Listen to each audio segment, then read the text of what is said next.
ओम शांति। 15 मार्च 1972 के अव्यक्त बाप दादा के हम बच्चों प्रति अनमोल महावाक्य। मुरली का सार, त्याग और भाग्य। बाबा ने कहा, अपने को त्याग तपस्वी मूर्त समझते हो। सबसे बड़े ते बड़ा मेहनत का त्याग कौन सा है? देह अभिमान, ज्ञान का अभिमान व बुद्धि का अभिमान भी क्यों आता है? पुराने संस्कारों का त्याग भी क्यों नहीं होता है? उसका मुख्य कारण देह अभिमान है। देह अभिमान को छोड़ना बड़े ते बड़ा त्याग है, जो हर सेकंड अपने आप को चेक करना पड़ता है। और जो स्थूल त्याग है, वह कोई एक बार त्याग करने के बाद किनारा कर लेते हैं। लेकिन यह जो देह अभिमान का त्याग है, वह हर सेकंड देह का आधार लेते रहना है। लेकिन यहाँ सिर्फ रहते हुए न्यारा बनना है। इसी कारण हर सेकंड देह के साथ आत्मा का गहरा संबंध होने कारण देह का अभिमान भी बहुत गहरा हो जाता है। अब इसको मिटाने के लिए मेहनत लगती है। अपने आप से पूछो कि सब प्रकार का त्याग किया है, क्योंकि जितना त्याग करेंगे उतना ही भाग्य प्राप्त करेंगे। वर्तमान समय व भविष्य में भी ऐसे नहीं समझना कि संगम युग में सिर्फ त्याग करना है और भविष्य में भाग्य लेना है। ऐसे नहीं है। जो जितना त्याग करता है और जिस घड़ी त्याग करता है, उसी घड़ी जितना त्याग उनके रिटर्न में उनको भाग्य जरूर प्राप्त होता है। संगम युग में त्याग व प्रत्यक्ष रूप में भाग्य क्या मिलता है, यह जानते हो? अभी अभी भाग्य क्या मिलता है? सतयुग में तो मिलेगा जीवन मुक्ति का पद। अब क्या मिलता है? आपको अपने त्याग का भाग्य मिलता है। संगम युग में त्याग का भाग्य बड़े ते बड़ा यही मिलता है कि स्वयं भाग्य बनाने वाला अपना बन जाता है। यह सबसे बड़ा भाग्य हुआ ना। यह सिर्फ संगम युग पर ही प्राप्त होता है। जो स्वयं भगवान अपना बन जाता है। अगर त्याग नहीं तो बाप भी अपना नहीं। देह का भान है तो क्या बाप याद है? बाप के समीप संबंध का अनुभव होता है। जब देह भान का त्याग करते हो तो देह भान का त्याग करने से ही देही अभिमानी बनने से पहली प्राप्ति क्या होती है? यही ना कि निरंतर बाप की स्मृति में रहते हो, अर्थात हर सेकंड के त्याग से हर सेकंड के लिए बाप के सर्व संबंध का, सर्व शक्तियों का अपने साथ अनुभव करते हो, तो यह सबसे बड़ा भाग्य नहीं? यह भविष्य में नहीं मिलेगा। इसलिए कहा जाता है, यह सहज ज्ञान और सहज राजयोग भविष्य फल नहीं, लेकिन प्रत्यक्ष फल देने वाला है। भविष्य तो वर्तमान के साथ साथ बांधा हुआ ही है, लेकिन सर्वश्रेष्ठ भाग्य सारे कल्प के अंदर और कहाँ नहीं प्राप्त करते हो।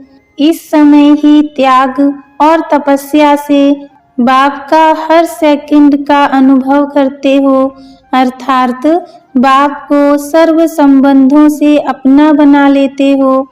पुकार यह नहीं करते थे, पुकारते तो कुछ और थे, लेकिन प्राप्ति क्या हो गई? जो न संकल्प न स्वप्न में था, वह प्राप्ति हो रही है ना। तो जो न संकल्प न स्वप्न में बात हो, वह प्राप्त हो जाए, इसको कहा जाता है भाग्य। जो चीज मेहनत से प्राप्त होती है, उसको भाग्य नहीं कहा जाता है। स्वतः ही मिलने का असंभव से संभव हो जाता है। न उम्मीदवार से उम्मीदवार हो जाते हैं, इसलिए इसको कहा जाता है भाग्य। यह भाग्य नहीं मिला। पुकारते तो कुछ और थे कि हमको सिर्फ अपना कुछ न कुछ बना लो, इतना ऊंच बनना नहीं चाहते थे, लेकिन मिला क्या?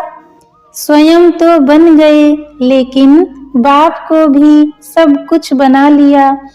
तो यह भाग्य नहीं, संगम युग का श्रेष्ठ भाग्य इसी त्याग से मिलता है। सदैव यह सोचो कि अगर देह भान का त्याग नहीं करेंगे, अर्थात देही अभिमानी नहीं बनेंगे, तो भाग्य भी अपना नहीं बना सकेंगे। अर्थात संगम युग का जो श्रेष्ठ भाग्य है, उनसे वंचित रहेंगे। अगर मानो सारे दिन में कुछ समय देह अभिमान का त्याग रहता है और कुछ समय नीचे रहते हैं, अर्थात देह के भान का त्याग नहीं, तो उतना ही संगम युग में श्रेष्ठ भाग्य से वंचित होते हैं। भाग्य बनाने वाला बाप जब हर सेकंड भाग्य बनाने की विधि सुना रहे हैं, तो क्या करना चाहिए? उसी विधि से सर्व सिद्धियों को प्राप्त करना चाहिए। विधि को न अपनाने कारण क्या रिजल्ट होती है? न अवस्था की वृद्धि होती है और न सर्व प्राप्तियों की सिद्धि होती है। तो क्या करना चाहिए? विधाता द्वारा मिली हुई विधियों को सदा अपनाना चाहिए, जिससे वृद्धि भी होगी और सिद्धि भी होगी।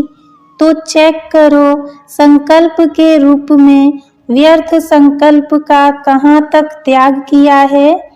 वृत्ति सदा भाई भाई की रहनी चाहिए, उस वृत्ति को कहाँ तक अपनाया है।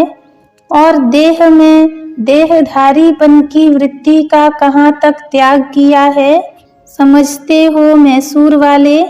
आज तो खास इन्हों से मिलने आए हैं ना, क्योंकि इतनी दूर से मेहनत से स्नेह से आए हैं, तो बाप को भी दूर देश से आना ही पड़ा है, तो खुशी होती है ना।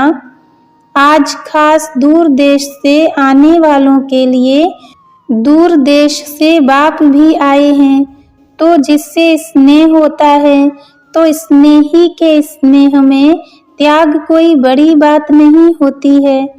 विकारों के स्नेह में आकर अपनी सुध बुध का भी त्याग, तो अपने शरीर का भी त्याग किया। बच्चों के स्नेह में माँ तन का भी त्याग करती है ना। जब देहधारी के संबंध के स्नेह में अपना ताज तख्त और अपना असली स्वरूप सब छोड़ दिया ना, तो जब अभी बाप के स्नेही बने हो, तो क्या यह देह अभिमान का त्याग नहीं कर सकते हो? मुश्किल है। सोचना चाहिए कि अल्पकाल के संबंध में इतनी शक्ति थी जो ऊपर से नीचे ला दिया। ऊपर से नीचे इसलिए आए हो ना। और अब बाप जब कहते हैं और बाप से सर्व संबंध जोड़े हैं, तो क्या बाप के स्नेह में यह उल्टा देह अभिमान का त्याग कोई बड़ी बात है? छोटी बात है ना। फिर भी क्यों नहीं कर पाते हो? यह तो 1 सेकंड में कर देना चाहिए। बच्चा अगर 1 मास बीमार होता है, तो माँ का जो अल्पकाल का संबंध है, देह का संबंध है, फिर भी माँ 1 मास के लिए सब कुछ त्याग कर देती है।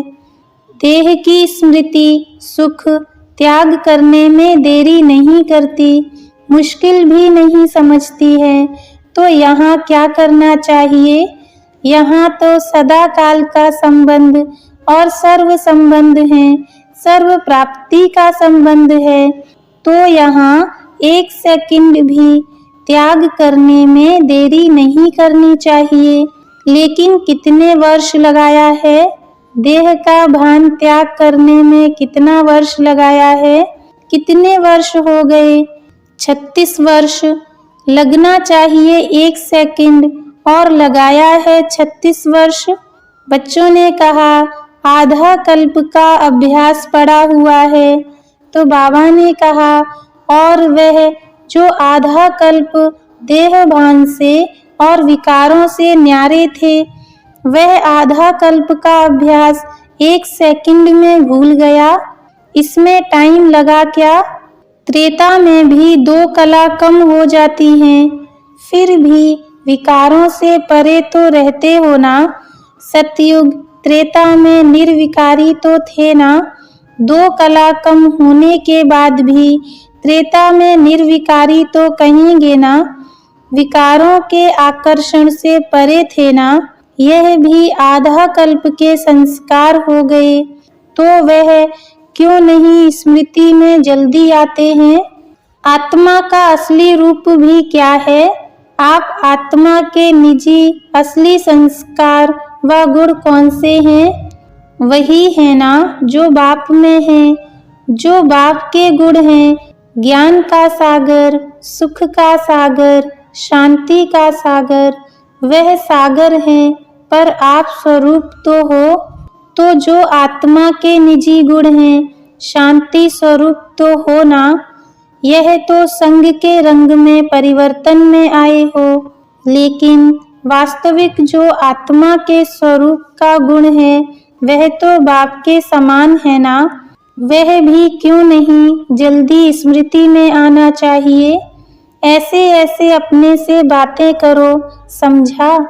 ऐसे ऐसे अपने से बातें करते करते, अर्थात रूह रूहान करते करते रूहानियत में स्थित हो जाएंगे।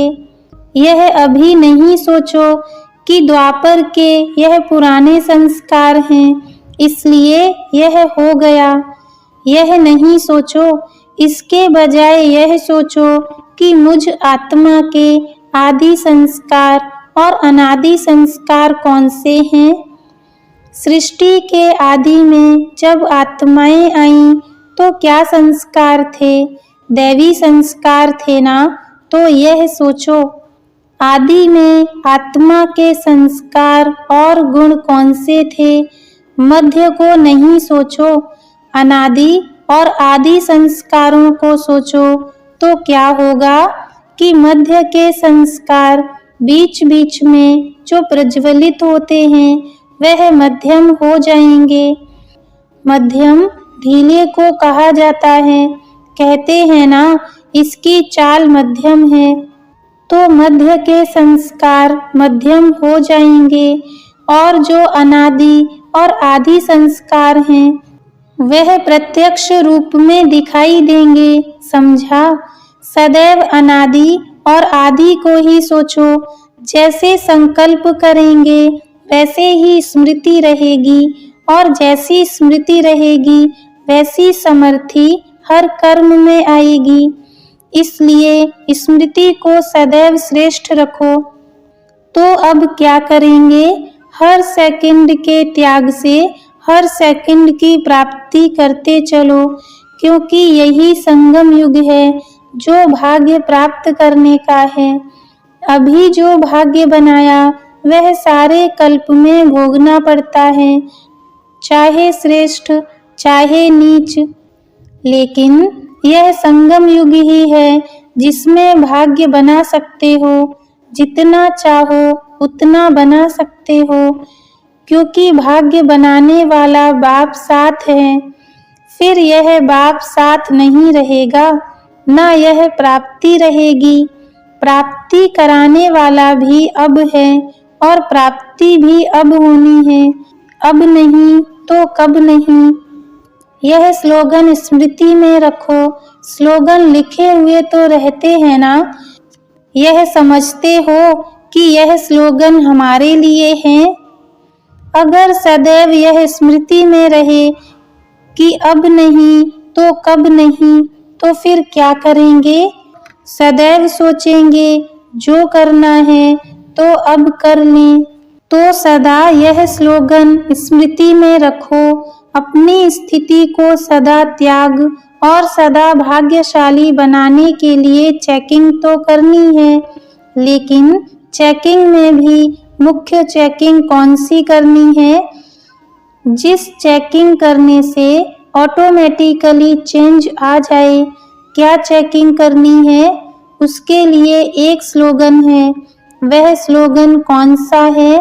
जो बहुत बार सुनाया है, कम खर्च वाला नशीन। अब कम खर्च वाला नशीन कैसे बनना है?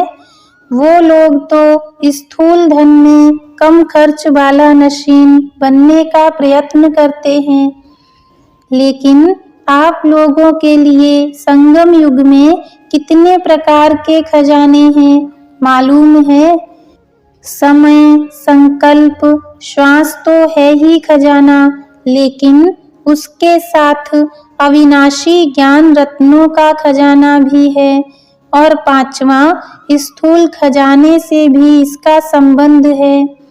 तो यह चेक करो, संकल्प के खजाने में भी कम खर्च वाला नशीन बने हैं। ज्यादा खर्च नहीं करो, अपने संकल्प के खजाने को व्यर्थ न गवाओ, तो समर्थ और श्रेष्ठ संकल्प होगा। श्रेष्ठ संकल्प से प्राप्ति भी श्रेष्ठ होगी ना। ऐसे ही जो समय का खजाना है संगम युग का, इस संगम युग के समय को अगर व्यर्थ न खर्च करो तो क्या होगा? एक एक सेकंड में अनेक जन्मों की कमाई का साधन कर सकेंगे। इसलिए यह समय व्यर्थ नहीं गंवाना है। ऐसे ही जो श्वास अर्थात हर श्वास में बाप की स्मृति रहे, अगर एक भी श्वास में बाप की याद नहीं तो समझो व्यर्थ गया, तो श्वास को भी व्यर्थ नहीं गंवाना। ऐसे ही ज्ञान का खजाना जो है, उसमें भी अगर खजाने को संभालने नहीं आता, मिला और खत्म कर दिया तो व्यर्थ चला गया। मनन नहीं किया ना, मनन के बाद उस खजाने से जो खुशी प्राप्त होती है, उस खुशी में स्थित रहने का अभ्यास नहीं किया तो व्यर्थ चला गया ना। जैसे भोजन किया, हजम करने की शक्ति नहीं तो व्यर्थ जाता है ना। इसी प्रकार यह ज्ञान के खजाने आपके प्रति व दूसरी आत्माओं को दान देने के प्रति न लगाया तो व्यर्थ गया ना। ऐसे ही यह स्थूल धन भी अगर ईश्वरीय कार्य में, हर आत्मा के कल्याण के कार्य में व अपनी उन्नति के कार्य में न लगाकर अन्य कोई स्थूल कार्य में लगाया तो व्यर्थ लगाया ना। क्योंकि अगर ईश्वरीय कार्य में लगाते हो तो यह स्थूल धन 1 का लाख गुना बनकर प्राप्त होता है, और अगर एक व्यर्थ गंवा दिया तो एक व्यर्थ नहीं गंवाया, लेकिन लाख व्यर्थ गंवाया। इसी प्रकार जो संगम युग का सर्व खजाना है, उस सर्व खजाने को चेक करो कि कोई भी खजाना व्यर्थ तो नहीं जाता है। तो ऐसे कम खर्च वाला नशीन बने हो, या अब तक अलबेले होने के कारण व्यर्थ गंवा देते हो। जो अलबेले होते हैं वह व्यर्थ गंवाते हैं, और जो समझदार होते हैं, नॉलेजफुल होते हैं, सेंसिबल होते हैं, वह एक छोटी चीज भी व्यर्थ नहीं गंवाते। ऐसे के लिए ही कहा जाता है कम खर्च वाला नशीन। ऐसे हो जैसे साकार बाप ने कम खर्च वाला नशीन बनकर के दिखाया ना, तो क्या फॉलो फादर नहीं करना है?